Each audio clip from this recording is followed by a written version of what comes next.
Film की शुरुआत होती है आर्बिटर नाम की एक स्पेसशिप से, जिसमें करीब 20 साल की एक खूबसूरत लड़की हेलेना अकेले सफर कर रही होती है। ये स्पेसशिप पृथ्वी से शैलेश नामक ग्रह की ओर जा रही होती है। हेलेना ने अपनी पूरी जिंदगी उसी स्पेसशिप के अंदर बिताई होती है। पृथ्वी पर बढ़ती जनसंख्या, ग्लोबल वार्मिंग और एयर पोल्यूशन की वजह से वैज्ञानिकों ने एक नए ग्रह की तलाश शुरू की थी, जहां इंसान भविष्य में जाकर बस सके। इसी मिशन के तहत वैज्ञानिकों ने हेलेना को नए ग्रह सिलेस्ट की जांच के लिए भेजा था। ये सफर कुल 40 साल का था। हेलेना अभी आधे रास्ते तक ही पहुंची थी और सिलेस्ट ग्रह तक पहुंचने में उसे अभी 20 साल और लगने वाले थे। शुरुआत में जब हेलेना नवजात थी तब उसके माता पिता उसे स्पेसशिप में लेकर आए थे और उसी ने उसकी परवरिश की थी। लेकिन 3 साल पहले स्पेसशिप में आई एक बड़ी खराबी की वजह से ऑक्सीजन का स्तर बहुत कम हो गया। अगर तीनों स्पेसशिप में रहते तो ऑक्सीजन सिर्फ 1 साल ही चल पाती। अपनी बेटी को जिंदा रखने के लिए हेलेना के माता पिता ने बिना बताए चुपचाप स्पेसशिप से बाहर छलांग लगा दी और अपनी जान दे दी। अब अकेली हेलेना के लिए ऑक्सीजन करीब 3-4 साल तक चल सकती थी। इस दौरान अलग अलग स्पेस स्टेशनों से कोई इंजीनियर उसकी मदद के लिए पहुंचने वाला था। पिछले 3 साल हेलेना ने पूरी तरह अकेले बिताए। एक दिन स्पेसशिप में ऑक्सीजन लेवल गिरकर सिर्फ 1% रह जाता है। स्पेसशिप की आर्टिफिशियल इंटेलिजेंस उसे बताती है कि अगले 17 घंटे में एक इंजीनियर उसकी मदद के लिए पहुंच जाएगा। अपने माता पिता के बाद हेलेना पहली बार किसी इंसान से मिलने वाली थी। कुछ ही घंटों बाद अचानक स्पेसशिप में इमरजेंसी अलार्म बजने लगता है और जहाज जोर जोर से हिलने लगता है। हेलेना भागकर कंट्रोल रूम में जाती है और देखती है कि एक स्पेस कैप्सूल उसकी स्पेसशिप से डॉक हो रहा है। जैसे ही दरवाजा खुलता है उसके सामने उसी की उम्र का एक लड़का खड़ा होता है। हेलेना ने जिंदगी में पहली बार किसी लड़के को देखा था और वह उसे देखकर बेहद खुश हो जाती है। लड़का खुद को एलेक्स बताता है और कहता है कि वह एक इंजीनियर है। उसके पास रिपेयर के लिए सिर्फ 50 घंटे हैं। एलेक्स के साथ एक मिनी रोबोट भी होता है जो खराबी ढूंढने में उसकी मदद करता है। हेलेना किसी न किसी बहाने एलेक्स के आसपास ही रहना चाहती है, जबकि एलेक्स थोड़ा दूरी बनाए रखने की कोशिश करता है। हेलेना उसे डिनर के लिए रुकने को कहती है और थोड़ी हिचक के बाद एलेक्स मान जाता है। डिनर के बाद एलेक्स दोबारा अपने काम में लग जाता है। काम के आखिरी चरण के दौरान हेलेना एलेक्स के कमरे में जाती है और उसकी चीजों को देखती है। वहीं उसकी बातचीत मिनी रोबोट से भी होती है। रात में जब एलेक्स सो रहा होता है तब हेलेना चुपचाप उसके कमरे में जाती है। वह अपनी जिंदगी की तन्हाई और डर उसके सामने जाहिर करती है। वह कहती है कि उसने आज तक कभी किसी को करीब से महसूस नहीं किया और आगे के 20 साल भी उसे अकेले ही बिताने हैं। एलेक्स कुछ नहीं कह पाता और दोनों के बीच एक भावनात्मक रिश्ता बन जाता है। कुछ घंटों बाद एलेक्स बिना ठीक से अलविदा कहे अपनी ड्यूटी पूरी करके चला जाता है। जब एलेक्स का स्पेस कैप्सूल एक सुरंग से होकर बाहर निकलता है तो चौंकाने वाला खुलासा होता है, वह पृथ्वी पर ही था। दरअसल हेलेना और ये पूरा मिशन मिलिट्री का एक सीक्रेट प्रोजेक्ट था जिसका नाम था ऑर्बिटर प्रोग्राम। ये प्रोग्राम एक घने जंगल के बीच स्थित प्रतिबंधित क्षेत्र में जमीन के नीचे चल रहा था। वहाँ 10 अलग अलग स्पेसशिप सिम्युलेटर बनाए गए थे, जिनमें हर एक में एक इंसान को रखा गया था। वैज्ञानिक यह जानना चाहते थे कि सिलेस्ट ग्रह की लंबी यात्रा के दौरान मानव शरीर और दिमाग कैसे प्रतिक्रिया करेगा। हेलेना ऑर्बिटर 9 में थी, लेकिन किसी भी यात्री को सच्चाई का जरा भी अंदाजा नहीं था। सब यही मान रहे थे कि वे सच में अंतरिक्ष में सफर कर रहे हैं। एलेक्स इस प्रोग्राम को चलाने वाली एजेंसी में एक साइंटिस्ट था। उसे बताया जाता है कि प्रोग्राम तेजी से आगे बढ़ रहा है और अगर सब कुछ सही रहा तो अगले 20-30 साल में असली स्पेसशिप सिलेस्ट ग्रह के लिए रवाना होगी। घर लौटे वक्त रेडियो पर एलेक्स एक पुराने हादसे की खबर सुनता है। 5 साल पहले सिलेस्ट ग्रह के लिए भेजी जाने वाली एक असली स्पेसशिप लॉन्च से कुछ सेकंड पहले धमाके में नष्ट हो गई थी, जिसमें पूरा क्रू मारा गया था। उस मिशन का हेड इंजीनियर एलेक्स ही था। उस हादसे के बाद वह गहरे डिप्रेशन में चला गया था। इसी गलती से सबक लेकर वैज्ञानिकों ने पहले सिमुलेशन के जरिए हर संभावना को परखने का फैसला किया। घर पहुंचने पर अचानक एलेक्स की दीवार पर मिनी रोबोट एक वीडियो प्रोजेक्ट करता है, जिसमें हेलेना की वही मासूम बातें होती हैं जो उसने अकेलेपन में रोबोट से कही थी। मिनी रोबोट ने चुपके से हेलेना का वीडियो रिकॉर्ड कर लिया था। अगली रात एलेक्स अपनी साइकोलॉजिस्ट से मिलने जाता है। साइकोलॉजिस्ट अपना चेहरा छुपा कर रखती है। वह एक स्क्रीन के पीछे से अपने क्लाइंट को साफ साफ देख सकती है, लेकिन दूसरी ओर से क्लाइंट को कुछ भी नजर नहीं आता। उसे सिर्फ एक एनिमेटेड लोमड़ी का चेहरा दिखाई देता है। एलेक्स साइकोलॉजिस्ट को सिम्युलेटर के अंदर मौजूद यात्रियों के बारे में बताता है कि वहाँ उन सभी यात्रियों का इस्तेमाल वैसा ही किया जा रहा है जैसे लैब में वैज्ञानिक चूहों का इस्तेमाल करते हैं, सिर्फ एक्सपेरिमेंट के लिए। उन यात्रियों के लिए किसी को भी उनकी भावनाओं या जिंदगी की परवाह नहीं है। एक दिन एलेक्स का सब्र पूरी तरह टूट जाता है और वह निकल पड़ता है उस प्रतिबंधित मिलिट्री क्षेत्र की ओर जहां ऑर्बिटर 9 स्थित था। उधर हेलेना अपने स्पेसशिप में मायूस बैठी होती है। अचानक उसका स्पेसशिप हिलने लगता है और जोर जोर से अलार्म बजने लगता है। वह कंट्रोल पैनल पर देखती है कि एक स्पेस कैप्सूल उसके स्पेसशिप से अटैच हो रहा है। उसे कुछ समझ नहीं आता क्योंकि उसने कोई सर्विस रिक्वेस्ट भेजी ही नहीं थी। तभी वह देखती है कि स्पेस कैप्सूल से एलेक्स बाहर निकल रहा है। यह देखकर हेलेना सन्न रह जाती है क्योंकि एलेक्स बिना स्पेस सूट के आया होता है। एलेक्स उसे बताता है कि यह कोई असली स्पेसशिप नहीं है बल्कि सिर्फ एक सिम्युलेटर है। वह दरवाजे के उस पार पृथ्वी की ओर इशारा करते हुए कहता है कि उन्हें इसी वक्त यहाँ से निकलना होगा। हेलेना घबरा जाती है, उसे कुछ भी समझ नहीं आता और वह डरते हुए एलेक्स से वापस अपने स्पेस कैप्सूल में लौट जाने को कहती है। इतना सुनते ही एलेक्स वहाँ लगे सभी कैमरे तोड़ देता है और बताता है कि बचपन से लेकर अब तक उसकी पूरी जिंदगी रिकॉर्ड की जा रही थी। कुछ देर की घबराहट के बाद हेलेना एलेक्स की बात मान लेती है। एलेक्स हेलेना की जगह मिनी रोबोट को सिम्युलेटर में सेट कर देता है और उसके ऊपर सारे प्लग्स लगा देता है ताकि एजेंसी को पहले की तरह ही हेलेना की हेल्थ रिपोर्ट मिलती रहे। इसके बाद वह हेलेना को अपने साथ लेकर वहाँ से निकल जाता है। एलेक्स उसका हाथ थामे बाहर की ओर ले जा रहा होता है। हेलेना बहुत घबराई हुई होती है। बाहर निकलते ही उसे अचानक बेहद तेज रोशनी का एहसास होता है। उसकी दिल की धड़कन तेज हो जाती है क्योंकि वह अपनी पूरी जिंदगी में कभी सूरज की रोशनी में नहीं आई थी। एलेक्स उसे अपने ट्रक के पीछे रखे एक बड़े बॉक्स में छुपा देता है और फिर उस बॉक्स को अपने स्पेस सूट से ढक देता है। मिलिट्री चेक नाका पर एक फौजी रेडिएशन डिटेक्टर से ट्रक को स्कैन करने लगता है। जैसे ही वह ट्रक के पिछले हिस्से की तरफ बढ़ता है, डिटेक्टर की आवाज तेज हो जाती है। एलेक्स की सांस गले में अटक जाती है और वह ट्रक भगाने ही वाला होता है। तभी फौजी बताता है कि एलेक्स ने अपना स्पेस सूट बाहर छोड़ रखा है, इसलिए स्कैनर रेडिएशन पकड़ रहा है। वह बिना बॉक्स चेक किए ट्रक को आगे जाने का इशारा कर देता है और एलेक्स तुरंत वहाँ से निकल जाता है। इसके बाद एलेक्स हेलेना को एक सुरक्षित जगह ले जाता है और उसे पूरे ऑर्बिटर प्रोग्राम की सच्चाई बताता है। वह बताता है कि यह प्रोग्राम हेलेना के जन्म से पहले से चल रहा है। ऑक्सीजन सप्लाई में जो फॉल्ट दिखाया गया था वह सिर्फ एक बहाना था। असल में वह स्पेसशिप की आर्टिफिशियल इंटेलिजेंस की तकनीकी जांच के लिए आया था। सब कुछ जानने के बाद हेलेना अपने माँ बाप से मिलने की इच्छा जाहिर करती है। एलेक्स उसे समझाता है कि किसी को भी यह पता नहीं चलना चाहिए कि वह बाहर आ चुकी है, खासकर उसके माता पिता को जो खुद मिलिट्री साइंटिस्ट हैं। उन्होंने अपनी आधी से ज्यादा जिंदगी इस प्रोजेक्ट को समर्पित कर दी है और वहाँ परिवार ढूंढने की कोशिश सिर्फ निराशा ही देगी। इसके बाद एलेक्स हेलेना को अपने घर ले जाता है। वहाँ हेलेना बहुत सी साधारण चीजें पहली बार देखती है। वह पहली बार बारिश को महसूस करती है। अगले दिन एलेक्स हेलेना को घर पर छोड़कर काम पर चला जाता है। काम के बाद वह अपनी साइकोलॉजिस्ट को जाकर सच्चाई बता देता है कि वह हेलेना को बाहर ले आया है। जब एलेक्स वहाँ से निकलने लगता है तो साइकोलॉजिस्ट उसके सामने आ जाती है और उसे अपना पर्सनल फोन नंबर देती है ताकि जरूरत पड़ने पर वह उससे संपर्क कर सके। एलेक्स हेलेना को अपने घर में बने लैब से दूसरे सिम्युलेटर्स की लाइव वीडियो फीड दिखाता है।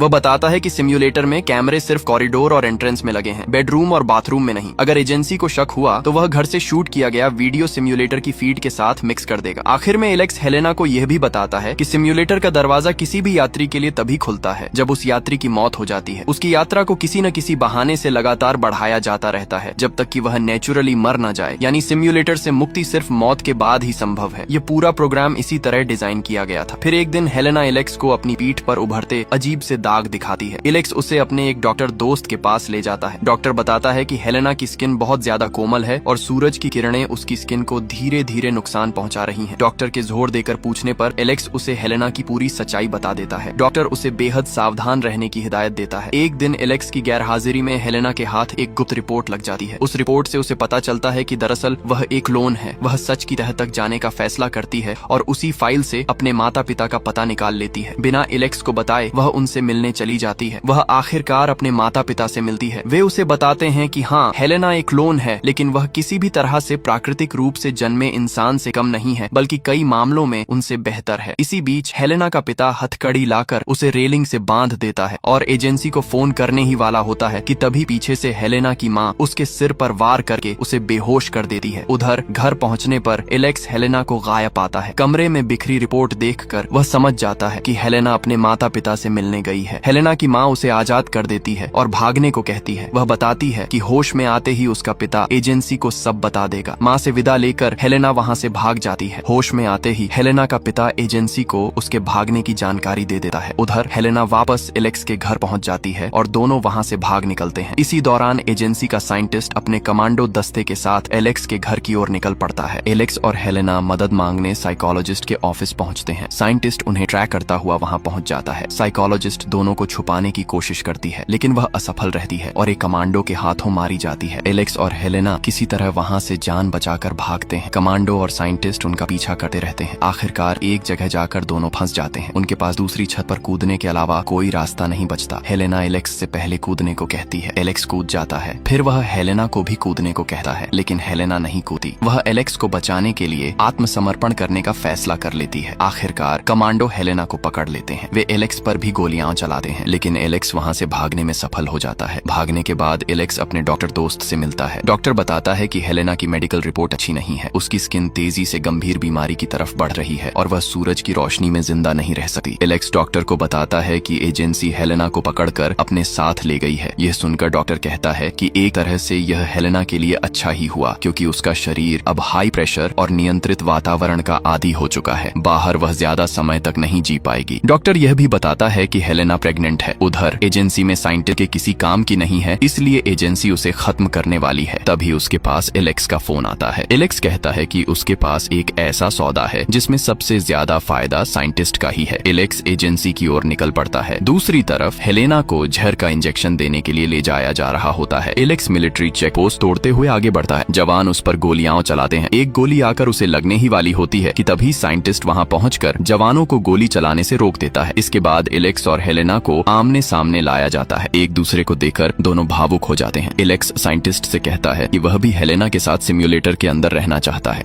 वह हेलेना की मेडिकल रिपोर्ट साइंटिस्ट को दिखाता है। हेलेना 6 हफ्ते की गर्भवती थी और उसके गर्भ में एक बच्ची पल रही थी। दरअसल एलेक्स और साइंटिस्ट के बीच यह सौदा तय हुआ था कि एजेंसी हेलेना को नहीं मारेगी। बदले में हेलेना को सिम्युलेटर के अंदर ही बच्चे की डिलीवरी करनी होगी, ताकि एजेंसी उसका पूरा मेडिकल डेटा रिकॉर्ड कर सके। आज तक सिम्युलेटर के अंदर किसी बच्चे का जन्म नहीं हुआ था। असल में हेलेना की प्रेगनेंसी की वजह से ही उसकी जान बची। हेलेना एक शर्त रखती है कि जब उसकी बच्ची थोड़ी बड़ी हो जाएगी तब उसे सिम्युलेटर से आजाद कर दिया जाएगा। और वर्षों बाद ठीक वैसा ही होता है। हेलेना की बेटी सिम्युलेटर के बाहर निकलती है। यहीं पर यह मूवी समाप्त हो जाती है।